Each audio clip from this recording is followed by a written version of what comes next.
Joining us now is a guest who I'm so excited for, Ruby Blu, who does like a million things, and I just don't know how you keep track of it all. But Ruby Blu is with us here for this episode. Hi, Ruby. Hi. How are you? Good. How are you? Good. Thanks for joining us. Yes, I'm happy to be here. Well, this is awesome. And I mean that. I don't know how, and I'm somebody who does does the teaching full-time thing, and then there's like a million other things, and so it's like it's a lot. It's a lot. It's a lot. You do all you can, right? Yeah. Like somebody told me that once. So you're originally from North Dakota, right? Yes. Okay. What brought you to Minnesota? The University of Minnesota brought me to Minnesota. Yes. Okay. I wanted to finish my bachelor's degree in literature. So I ended up in Minnesota. I don't know. I was looking at Missoula. I was looking at Minneapolis, and I ended up in Minneapolis. So awesome. So yeah. So I came out here, and I was like, this is awesome. And I just was like, it was like way cooler than my hometown. Sorry. I love my hometown peeps, but I think we all know Minneapolis is rad. So I stayed. Awesome. Yeah. Well, we're glad you did, because at some point you started all these projects. I did. Let's talk about Red Eye Ruby first. Sure. Yeah. Tell us about that, and then my understanding is that you have a rhythm section that you're pretty pumped about. So talk about how that came about. Not the rhythm section, the band, and then it's a whole thing, right? So in about 2012, I came out to the Twin Cities to, go to college and stuff. And I met some friends of mine, and we started a project called Red Eye Ruby. And when we first started it, it was like a very, like a folk jazz trio, I think is what we called it. It was like my friend played the cello, and then her husband played the piano and the trumpet, and then I played guitar and I sang.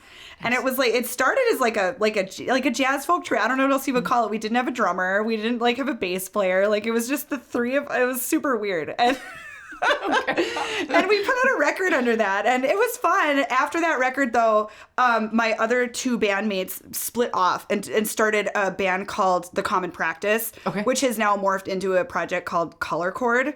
Okay. Yeah, I know. It's so they went off and kind of did their own thing, and then because my big thing is I wanted to go rock. Right? I wanted to go rock, and there was some ambivalence and just some so I went rock, and they, went the other way, and that's okay. And the cool thing about Red Eye Ruby is that I kind of how do I put this? I sort of made it so that it could kind of flex and flow like that. Okay. You know what I mean? So and I mean, we still I don't know, we still can have the flexibility of just having me at the helm and then other people coming in. Sure. So that's Red Eye Ruby, and how do I say this? I think it started just centering on a lot of my own songwriting, and then bringing in other people. Now it has become very collaborative. Back when Caitlin and Kaylee were still in the project, a lot of the songs like one of us would bring a song, and we would just it would be done. The song is done, everybody interpret it, right? Now with the current crew that I have, it's very collaborative. And the lineup has shifted and changed a couple times. I've kind of learned over the years that when you lead a band, that's just what happens. Mm-hmm. I think that first restructuring of the project was super scary and weird. Obviously made better by the fact that we're all still friends and stuff. Sure. That super helps, But I think as I've gone on, you kind of understand, okay, people go in different creative directions. People move away, right? People have other projects, or people have babies. There's all these things they do that they're not always able to commit to it. And so it's been interesting with this project as it's kind of evolved. But also, in those changes, there's just been this evolution of the project, right? You bring in new players. So the first player that I brought in after, the big kind of, changes that came after our first record was Mike Drager. And he's awesome. I love him so much. He's such a sweetheart. It's actually my aunt that knows his aunt in Texas that was I don't know. She's like, you have to meet this guy. They just started talking. They're like, well, I've got a 30-year-old, nephew in Minneapolis that plays music. I've got a 30-year-old niece that plays music, and they should talk. We should connect them, So they did. That's so adorable. I know. It was so sweet. And so that's how I met Mike. And I, first sound play, I was he's a really good guitar player. And he was down to jam. So that was the new iteration of Red Eye Ruby. Okay. And in that iteration, then we brought in a rhythm section. Our beloved drummer moved to Florida. We were so sad. And then our other bass player, Jason, was just having some health problems, wasn't able to stay. So we brought in my friend John Ross and his friend, like after it became clear that Jason was going to have to move away from the project just due to what he had going on, I just said to John, like, okay, you're the new drummer. Like, you know, who do you want as the new bass player? Like, you pick, right?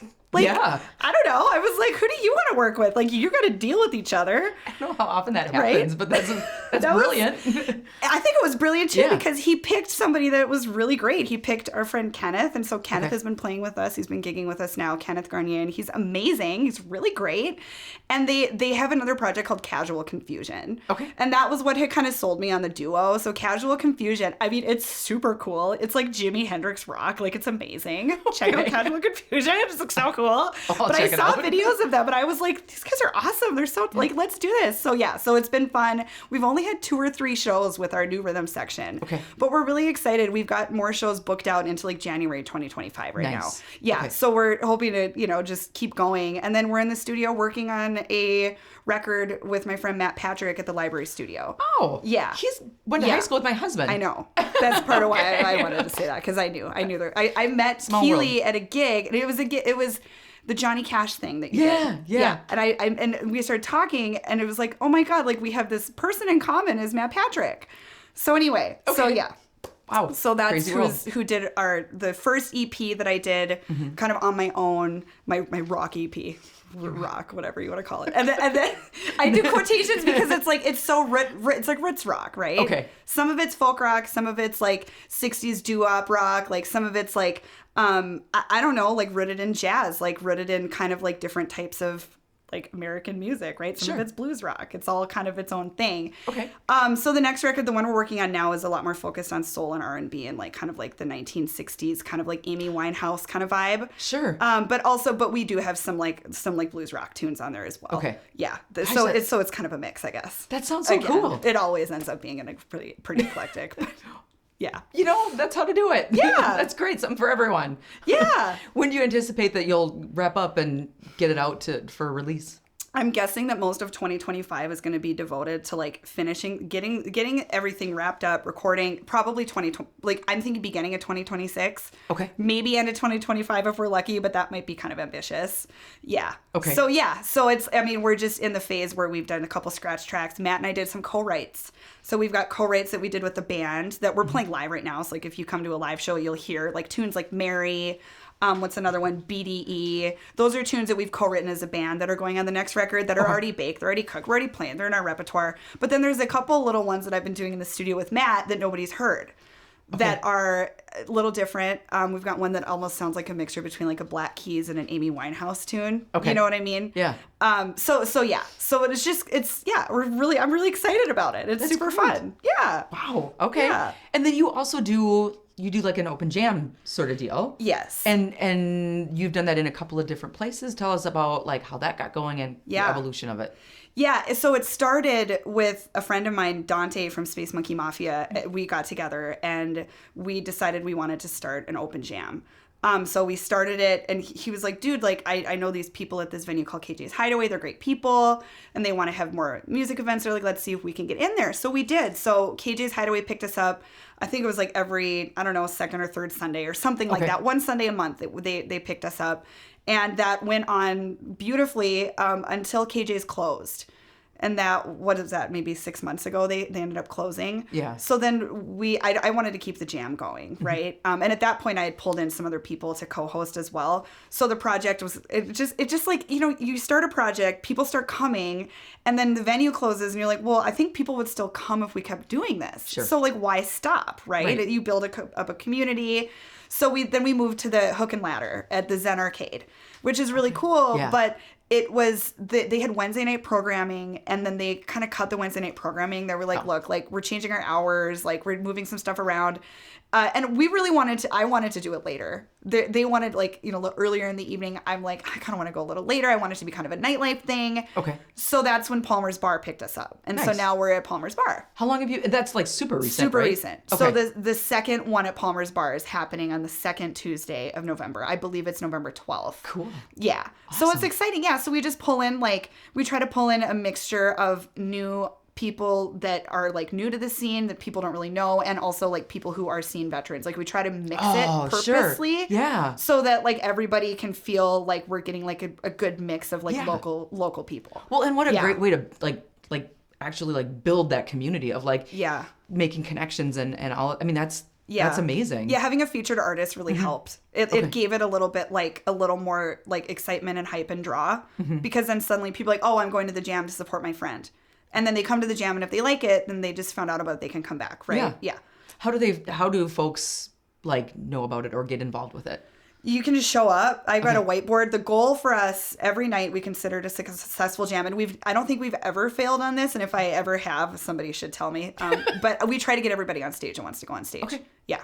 So if you sign up on the whiteboard, it's like I've got a system where I tick off, like, you know, sometimes we have like one or two bassists or drummers show up. So I'm like, you want to play for like a lot of the night? Like, do you mind? You know? And they're usually down. Okay. So we just pull up whoever's there, right? Sometimes if we only have 2 drummers in the house, that drummer's up there for half the night, right? But if we've got 6 guitarists and we're cycling through, you gotta rotate. So we just create like ensembles on the fly, essentially. Okay. And it's an improvisation ensembles on the fly. We do bring in charts and stuff as well, but for the most part, it's mostly like, do you know the song? Can you lead it? Can people follow? Great.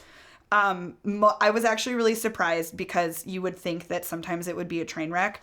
But honestly, we've had like some of like the coolest, best music ever just come out of the jam. You just put a bunch of like professional grade musicians on a stage and just let them do whatever they want. Like, it's like, whoa, like that's super cool. That is super cool. I know, it's amazing. Like what people can do. And it's music. Like the reason why I started it is because I was really bad at improvising. People are always like, I can't come to the jam because I'm really bad at improvising. I'm like, oh no, I started it because I'm bad at improvising. Like that's why I'm doing this. Like I don't think you understand. Like I'm not doing this because I'm good at this. I'm doing this because I want to be better at this. So once a month, you know, I try my guitar chops and try my vocal improv chops and sing some stuff I know and some stuff I don't. Okay. And just bring people together to try to like flex the improvisational music muscle. Yeah. Wow. Yeah. So that's the idea of the project. And to get people together like of all levels to be able to come and do this. That's amazing. That's like such a great idea, just to bring folks together it's just for fun. like who maybe have different goals, but like there's kind of this underlying like, this is definitely something that you're going to develop. Yeah. That's so cool. It's a blast. Wow. Okay. Yeah. So, and that's, you said Tuesdays at every second Tuesday from 8 p.m. to 11 p.m. at Palmer's Bar. Okay. And folks just show up and... Yeah, you just show up. It's free. Excellent. Yeah, you don't have to pay to get in. Thank you, Palmer's. Yeah. Palmer's rules. Yeah, Christy's like, can we just keep it free? I was like, please, let's keep it free. Yeah. Cool. Yeah. Okay. Yeah. What else? So you've got shows booked. Are you doing the Trollhagen? You play Trollhagen regularly, right? Yeah, we have two upcoming dates at Trollhagen, which is like one of my favorite shows. It's so fun. We play up on that big loft, and then we get to eat like a bunch of cheeseburgers, and like it's great. I love it. We played there a couple of times. We didn't really fit in very well. Really? Yeah. Well, I suppose. I mean, it's kind of a, how do I put this? The crowd there, they love the covers. Yeah, that I'll say that. Yeah, they're not like an original punk rock crowd at all. Right. And like, so like when we play stuff like Valerie, like people are like, oh my god, you know, and they know it, right? Yeah, and so it's one of those. I mean, it's a 3-hour gig. So we bring some original stuff, but that crowd specifically, they like their comfort. You know what I mean? Yes. So I can understand how certain bands like, you know. Yep. Like they might, you know, click with, and certain ones they might be like, this is awesome, but I'm gonna go ski or whatever they do. Right. I don't know. Yeah. I don't know. Because they come and go and well, they do, but that's the fun of it, because they'll come and they'll check it out and then they go. When is Red Eye Ruby playing next? Like locally? Yeah, our next show is actually with Color Chord. Oh, okay. Yeah, Color Chord and Joan of Profile at the White Squirrel on November 23rd. Okay. Yeah. Awesome. So we're excited. Yeah. That's like Thanksgiving weekend, right? Yeah. Awesome. Yeah. Kaylee really likes to have like us get together on a bill every once in a blue moon. Okay. So it's really fun. Cool. And he's really into Joan of Profile. He used to play piano and trumpet in my project. Yeah. So it's kind of like the different iterations of nice our musical community. It's fun. I can appreciate that. I'm a former trumpet nerd. Yeah, brass. Yeah. Cool. Well, thank you so much for joining us today. This was like super fun. I'm super excited. Like, we're all looking forward to the album coming out. Yeah, I'm excited too. Yeah. I'm excited to share. It's going to be great. Yay. Thank you. Okay. Cool.